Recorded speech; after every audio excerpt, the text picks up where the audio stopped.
Okay, obviously a big game coming up this week against a very good Tulane team. Defensively, you know, they lead the conference. Total defense, they lead the conference in scoring defense. Real impressive when you watch them on film with the run fits, how hard they play. They're very good tacklers and they cover well too. Offensively, you've got a very balanced team, passing efficiency top 20 in the country. They ran for 3P7 last week. The quarterback's a dual threat guy, very impressed with him. High completion percentage, veteran guy, playing at third place. I said this is a big one. We had a big road victory last week. Real pleased with our guys. Last night, we kind of took it off our guys. We didn't practice last night. We let our guys kind of rest and recover, which was well needed. Our coaches got a head start on Tulane, which is needed too. But I like where we're at. You know, this is the type of game that you look forward to. You know, before the season starts, our guys have put themselves in this position, and we're playing, you know, one of the better teams in the country at their home place. We know we're going to get their best. Questions? So, got to ask, what's the quarterback situation heading into this week? Who's your starter? When will you know? Yeah, we'll play that day by day and see where we're at. What's going to go into that decision? Is it you know, really just what field gives us the best chance of winning. Both guys, like I said, we got two real guys. You know that, and everyone knows that, and that's a great luxury. Now, just took care of business on the road. How much is it safe to say that ECU was that wake-up call, and how much is that going to be helpful, not just for this past game, but leading into Tulane? Yeah, that was a learning experience, like we talked about. We responded well on the road. There was a lot of ups and downs last week. Our guys responded like champs, and you know, it was a pretty good environment, you know, too, at Memphis, and our guys found a way to win. They'd won a whole lot of games at home. Some coaches think that you don't sit a player because of an injury. During your coaching career, what's been your philosophy on that? Yeah, it just depends. Every situation is different. And, you know, when you have a head injury, obviously that is different within its own right. Just, you know, you protect your players, you make decisions that you feel like is best for them and your team, and that's what we do. Coach, can you talk about the depth right now with a few big guys going down injury-wise, but has some guys being able to step up and still win that game at Memphis? How big is that, and what does that say about this team? Yeah, you know, we were fortunate earlier in the season to play some of those younger guys, some of those less inexperienced guys, and that really helped us at this time because, you know, this time of year, very few teams are completely healthy, and you have to have depth to have a chance to win a championship. We are banged up somewhat.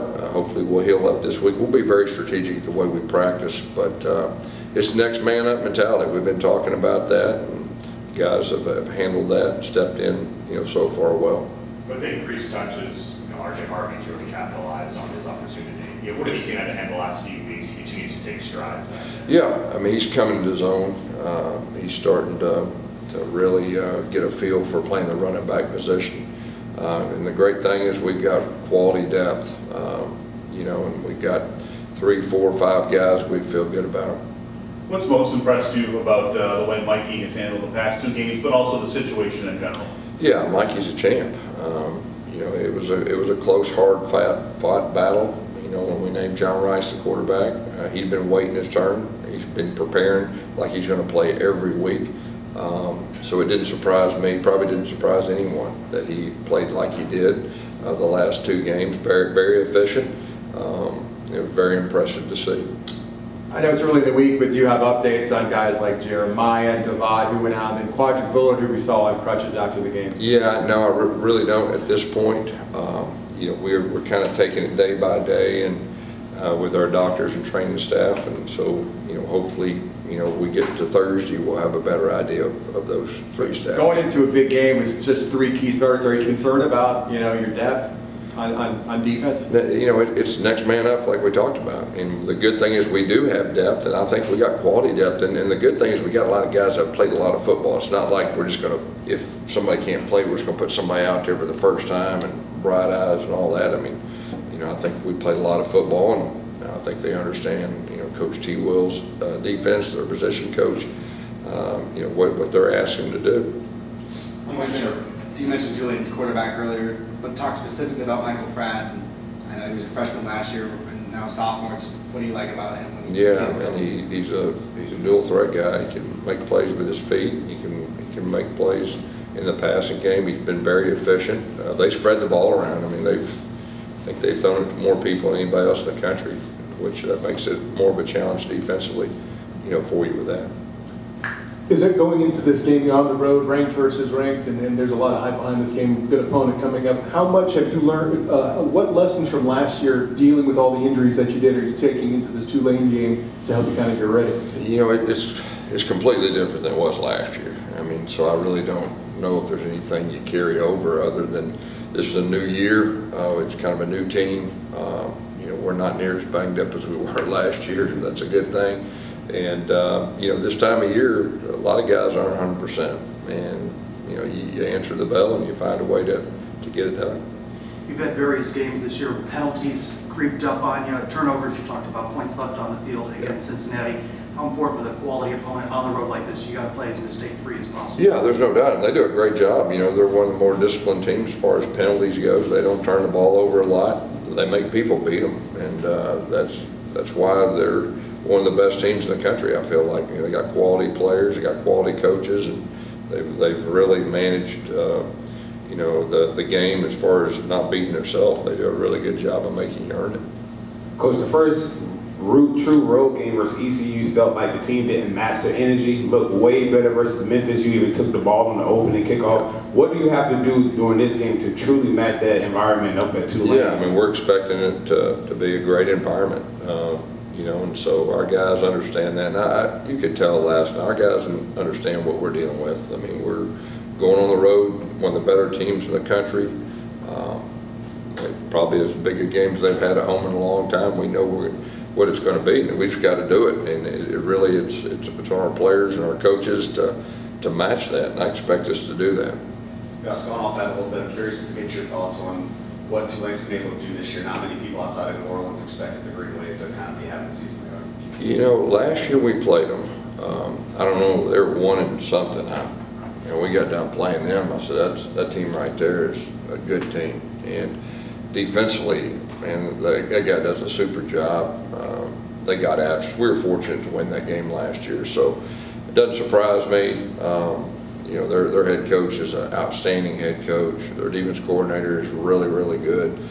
So, no, it doesn't surprise me. They got a lot of really good players, and they were close last year. And now they got guys that have been playing a whole lot of football. Matter of fact, even when I was at Auburn, that last year we played Tulane. Some of them guys are still out there playing, and they were playing pretty good then, so it doesn't surprise me.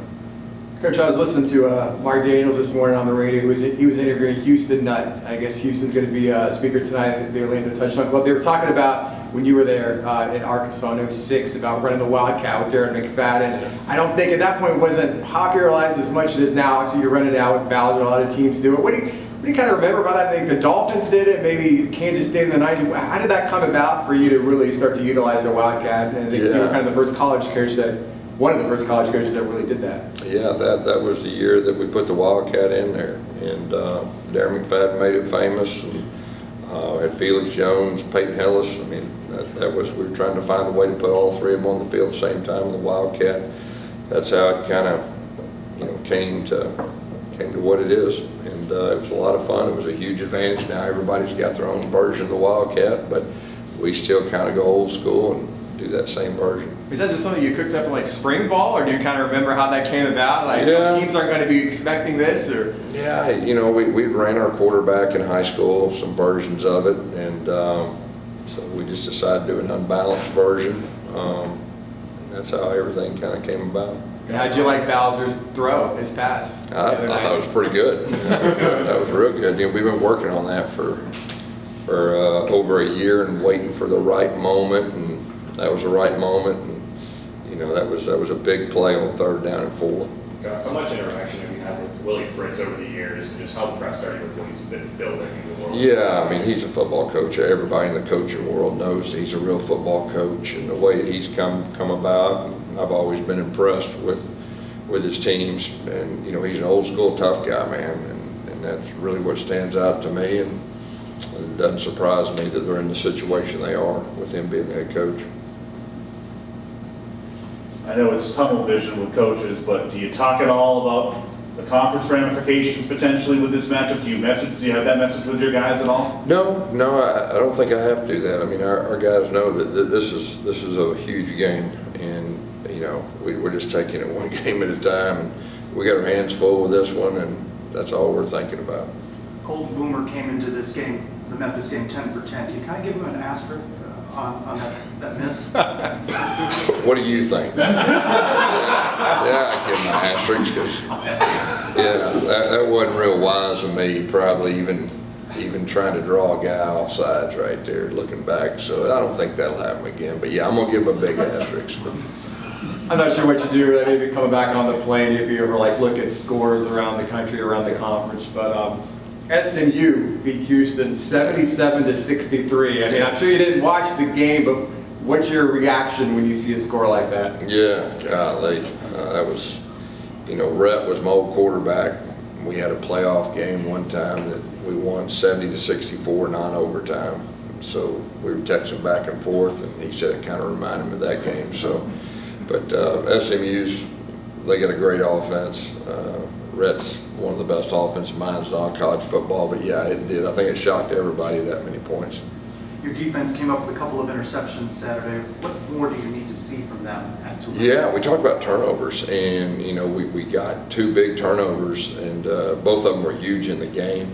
So you know, I think that's great, and you know, just trying to put more pressure on the quarterback. You know, we didn't hit the quarterback very many times the other night, so we got to do a better job of just disrupting the quarterback. But we got 2 interceptions, which you know, that was really big. What'd you think of the one where you're following the ball, bouncing around?